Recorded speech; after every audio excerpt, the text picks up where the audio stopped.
Hello friends, welcome to our channel. আমাদের চ্যানেলে কিন্তু তোমাদের সবাইকে স্বাগত। তোমরা জানো যে ওবিসি, এসসি, এসটি এই জিনিসগুলো নিয়ে কিন্তু অনেক দিন ধরেই রিভ্যালিডেশন এবং মানে রিভেরিফিকেশন কিন্তু চলছে। এবং চলো আজকে কিন্তু আমি দেখাবো ওবিসি এবং এসসি যেগুলো আছে সেগুলো কিন্তু আমি টোটাল নোটিশে তোমাদের দেখিয়ে দেবো। এবং দেখো, এই যে নোটিশগুলো দেখাচ্ছি এগুলো কিন্তু আমি সোশ্যাল মিডিয়ায় পেয়েছি, বিভিন্ন ভিডিও বা এইচডিওতে এগুলো লাগানো ছিল। তো সেই সম্পর্কে আমি তোমাদের কিছু বলবো এবং তোমাদের সব কিছুই টোটালটা আমি দেখিয়ে দেবো, টোটাল কী কী লাগছে কী কী লাগছে না এবং কোথায় কোথায় কী লাগছে। আর তাছাড়া আমরা কিন্তু নোটিশের সত্যতা যাচাই করিনি, আমি সম্পূর্ণটা সোশ্যাল মিডিয়ায় পেয়েছি, তাই তোমাদের জন্য কিন্তু এনেছি। আর এগুলো কিন্তু বেশিরভাগ জিনিস সত্যিই হয়। তো চলো আমরা কিন্তু আজকে একটুখানি প্রথমে দেখিনি ওবিসিটা, তারপর কিন্তু আমরা এসসি এসটি কিন্তু একটুখানি দেখে নেব। দেখুন, বিষয় কিন্তু ওবিসি সার্টিফিকেট রিভ্যালিডেশন এবং এনসিএল সংক্রান্ত জরুরি নির্দেশিকা। দেখো, সর্বসাধারণের অবগতির জন্য জানানো হচ্ছে যে ওবিসি সার্টিফিকেট সংক্রান্ত সরকারি নিয়মে কিছু গুরুত্বপূর্ণ পরিবর্তন আনা হয়েছে। সংশ্লিষ্ট সকলকে নিম্নলিখিত বিষয়গুলোর উপর সহকারে দেখে নেওয়ার জন্য কিন্তু অনুরোধ করা হচ্ছে। এখানে কি বলা হয়েছে? প্রথমে দেখছি আমরা রিভ্যালিডেশন। এখন কিন্তু প্রক্রিয়া বন্ধ, এখানে লেখো রিভ্যালিডেশন প্রক্রিয়া বন্ধ। ওবিসি সার্টিফিকেট পুনরায় রিভ্যালিডেশনের প্রক্রিয়াটি বর্তমানে সম্পূর্ণভাবে কিন্তু বন্ধ করে দেওয়া হয়েছে। 2 নম্বর দেখো, ওবিসি মানে এনসিএল সার্টিফিকেটের প্রয়োজনীয়তা। দেখো, রিভেরিফিকেশনের পরিবর্তে এখন প্রয়োজনীয় ভিত্তিতে যেমন কলেজে ভর্তি, চাকরির আবেদন বা অন্যান্য চাকরি সুবিধা পাওয়া যায়, ঠিক ওবিসি এনসিএল নন ক্রিমিনালি লেয়ার সার্টিফিকেটের কিন্তু গ্রহণ করতে হবে। এবং দেখো, রাজ্যের কাজের জন্য কিন্তু স্টেট ওবিসি এনসিএল সার্টিফিকেট নিতে হবে এবং কেন্দ্রের কাজের জন্য কিন্তু সেন্ট্রাল ওবিসি এনসিএল কিন্তু নিতে হবে। তারপর দেখুন, পুরনো সার্টিফিকেটের যে বৈধতা আছে সেখানে কি বলেছে? কোনো জরুরি প্রয়োজনে অর্থাৎ ভর্তি বা চাকরি ছাড়া সাধারণ সময়ে নতুন এনসিএল সার্টিফিকেট নেওয়ার কোনো আবশ্যকতা নেই বা কোনো দরকার নেই। ধরুন আপনি কোনো জায়গায় ভর্তি হবেন বা চাকরি লাগবে, সেই সময় কিন্তু এটার দরকার আছে, বাদ বাকি সময় কিন্তু কোনো মানে প্রয়োজনীয়তা নেই। আপনার কাছে থাকা পূর্বের মূল ওবিসি সার্টিফিকেট সম্পূর্ণ বৈধ ও বহাল কিন্তু থাকবে।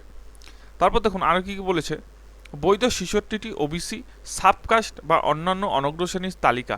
পশ্চিমবঙ্গ সরকারের সর্বশেষ নীতি ও নির্দেশিকা অনুযায়ী নিচে উল্লেখিত 66টি নির্দিষ্ট ওবিসি সাবকাস্টধারী অন্তর্ভুক্ত নাগরিকদের ওবিসি মর্যাদা ও সম্পূর্ণ সুযোগ সুবিধা সম্পূর্ণ কিন্তু বৈধ ও পূর্বের ন্যায় কিন্তু বহাল থাকবে।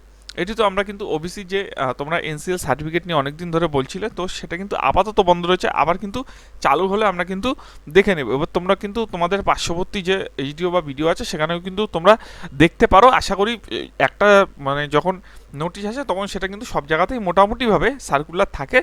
যদি না থাকে তোমরা কিন্তু সংশ্লিষ্ট দপ্তরে কিন্তু যোগাযোগ করবে এবং দেখে নেবে যে তোমাদের যদি বন্ধ থাকে তাহলে শুরু হবে কবে থেকে, ঠিক আছে? কারণ এটাও কিন্তু শুরু হবে এক না একদিন।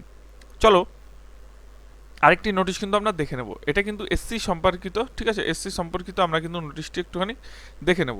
দেখুন এখানে কি বলা হয়েছে যে কাস্ট সার্টিফিকেট কিন্তু রিভেরিফিকেশনের জন্য কিন্তু ডকুমেন্টগুলো লাগবে। প্রথম কথা, রিভেরিফিকেশন হবে তো কি লাগবে? সংশ্লিষ্ট ছাত্রছাত্রীদের জন্য কিন্তু বলা হয়েছে কাস্ট সার্টিফিকেটের কপি, যেটা 2011 পর ইস্যু হয়েছিল, জন্ম সার্টিফিকেটের কপি। তোমরা জানো যে জন্ম মৃত্যু সার্টিফিকেট কিন্তু যাদের অনেক পুরনো আছে সেখান থেকে কিন্তু আবার নতুন করে করতে হবে একটা সালের পরে। তারপর দেখুন, স্কুল সার্টিফিকেট বা মাধ্যমিকের অ্যাডমিট কার্ড যেটি প্রযোজ্য এর কপি, আধার কার্ডের কপি এবং 1 কপি ছবি এবং অভিভাবকের স্বাক্ষর সহ কিন্তু সেটি কিন্তু লাগবে। নেক্সট দেখো কি বলা হয়েছে, ছাত্রছাত্রীর পিতা এবং মাতার ভোটার কার্ডের ছবি এবং আধার কার্ডের ছবি। মূলত এখানে বলে রাখি, ভোটার কার্ডের ছবি এবং আধার কার্ডের ছবি সহ কিন্তু এখানে 2026-এর যে ভোটার লিস্টে নাম আছে সেটা কিন্তু নিয়ে যেতে পারো। কিংবা তোমাদের যে 2026-এ ভোটের আগে যে তোমাদের মানে বিএলও দ্বারা প্রদত্ত যে একটা কাগজ দিয়েছিল, ঠিক আছে, সেই কাগজটাও কিন্তু তোমরা দেখাতে পারো, যে কাগজটা কিন্তু ভোটের সময় কিন্তু নিয়ে গেছিলে। তাও দেখো, পৈতৃক পরিবারের যে সদস্যের কাস্ট সার্টিফিকেট 1/1/2011 আগে ইস্যু হয়েছে সেই কাস্ট সার্টিফিকেটের কপি, তার ভোটার কার্ডের কপি, তার আধার কার্ডের কিন্তু কপি লাগবে। তারপর দেখো, ছাত্রছাত্রী এবং পরিবারের 2011 সালের আগে ইস্যু হওয়া সার্টিফিকেট হোল্ডারের রক্তের সম্পর্ক বা ব্লাড লিঙ্কেজের কাগজ কলমে কিন্তু প্রমাণ করার জন্য পরিবারের অন্য যে সকল সদস্যদের ডকুমেন্ট প্রয়োজনীয় তা এক বা একাধিক সরকারি ডকুমেন্টের কিন্তু কপি দরকার হবে। ঠিক আছে, স্থানীয় জনপ্রতিনিধির সই করা বংশ তালিকা বা ব্লাড লিঙ্কেজ সার্টিফিকেট এটা কিন্তু লাগবে। এবার স্থানীয় প্রতিনিধি অর্থাৎ তোমাদের চেয়ারম্যান বা কাউন্সিলর তারা যদি না থাকে তাহলে তোমাদের এমএলএ সাহেব যা থাকবে তার, ঠিক আছে, তো সেটা কিন্তু লাগবে। তারপর দেখো, স্থানীয় জনপ্রতিনিধির প্যাডে ছাত্রছাত্রীর পিতামাতার নামে একটি সার্টিফিকেট, বাসস্থান, জাতি ইত্যাদি কিন্তু উল্লেখ করতে হবে। একটি ঘোষণাপত্র যেখানে ছাত্রছাত্রীরা অভিভাবকদের পিতা অগণ্য পরিবারের যে কোনো সদস্যের 2011 সালের আগে ইস্যু হওয়া কাস্ট সার্টিফিকেটের ব্যবহার করা হচ্ছে এবং দুজন বয়স্ক প্রতিবেশীর একই জাতি অন্তর্ভুক্ত হলে ভালো হয়। বক্তব্য থাকবে প্রতিবেশী দুজনেরই কিন্তু ভোটার কার্ড ও আধার কার্ডের কিন্তু কপি লাগবে। ঠিক আছে, তারপর দেখো উপরের উল্লেখিত প্রত্যেকটি ডকুমেন্টের কপি যারা ডকুমেন্টে সই করবে সেই ছাত্রছাত্রীর, দেখো উপরে উল্লেখিত ডকুমেন্টের কপি ডকুমেন্টে সই করা সেলফ অ্যাটাস্টেড ছাত্রছাত্রীর ডকুমেন্টের ক্ষেত্রে কিন্তু অভিভাবকরা কিন্তু পিতা কিন্তু অগণ্য। তারপর দেখো উপরে উল্লেখিত ডকুমেন্টের প্রত্যেকটিতে সেলফ অ্যাটাস্টেড অভিভাবকের অ্যাটাস্টেশন ছাড়াও কিন্তু সংশ্লিষ্ট ছাত্রছাত্রীর অভিভাবকের একটি অতিরিক্ত সই করবেন নিজের ডকুমেন্টগুলো ব্যতীত কারণে যে কোনো সই ইতিমধ্যে কিন্তু তিনি করেছেন।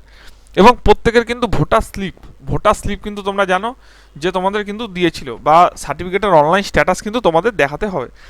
এখন দেখো তোমার যদি এটা বুঝতে অসুবিধা হয় তোমরা দেখবে সংশ্লিষ্ট এইচডিও বা ভিডিওতে যাবে তোমাদের পাশে, সেখানে কিন্তু অলরেডি নোটিশ লাগানো থাকবে। ঠিক আছে, সেখানে যা যা বলেছে সেগুলো কিন্তু তোমাদের টোটালটা দেখাতে হবে।